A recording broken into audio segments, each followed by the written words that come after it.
Good morning and welcome to Redeemer Lutheran Church. I'm Pastor Gary Lodeholt.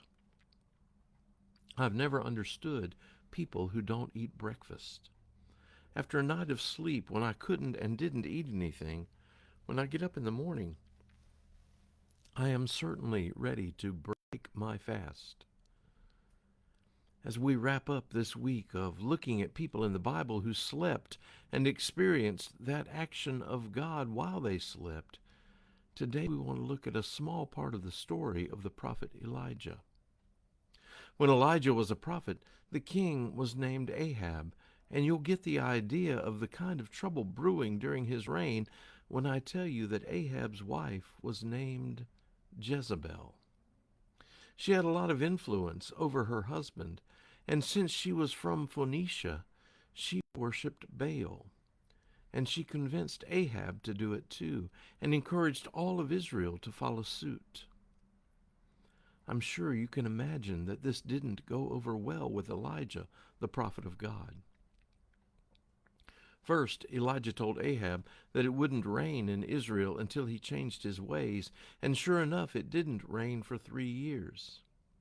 In an agricultural society in an arid region that depends on livestock, wheat, and other crops, no rain is a pretty devastating thing.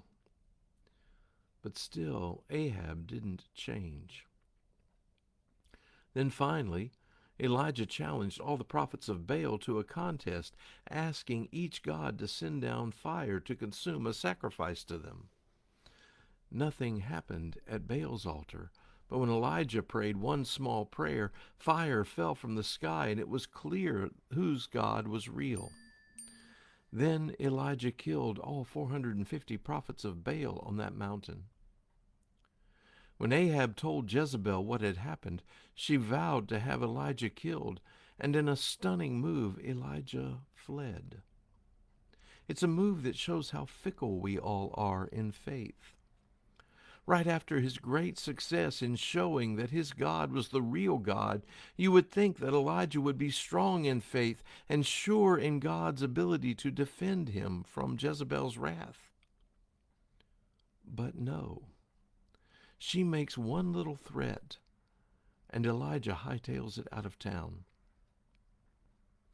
I wish it were different for us, but we are just as fickle, just as much a "what have you done for me lately" kind of people.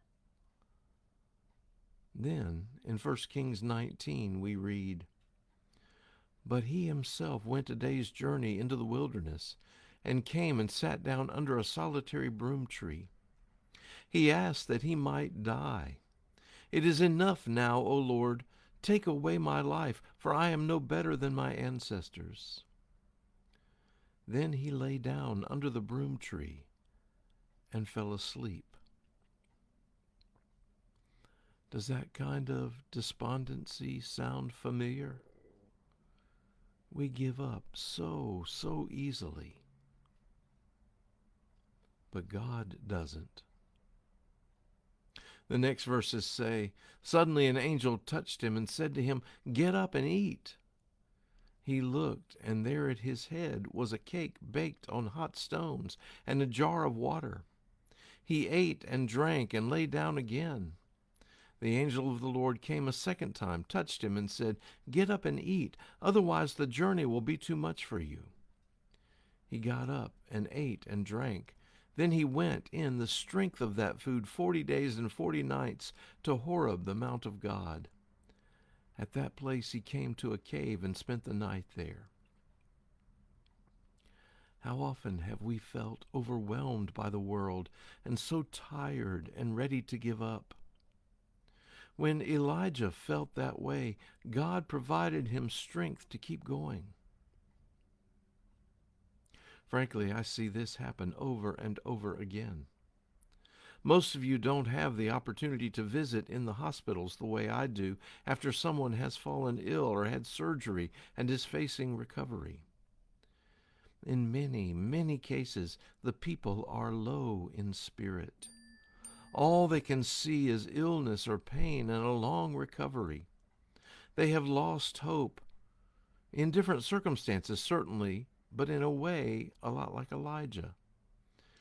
But then as we talk, their eyes brighten, and they tell me how they can feel the prayers of so many on their behalf, and how it strengthens them.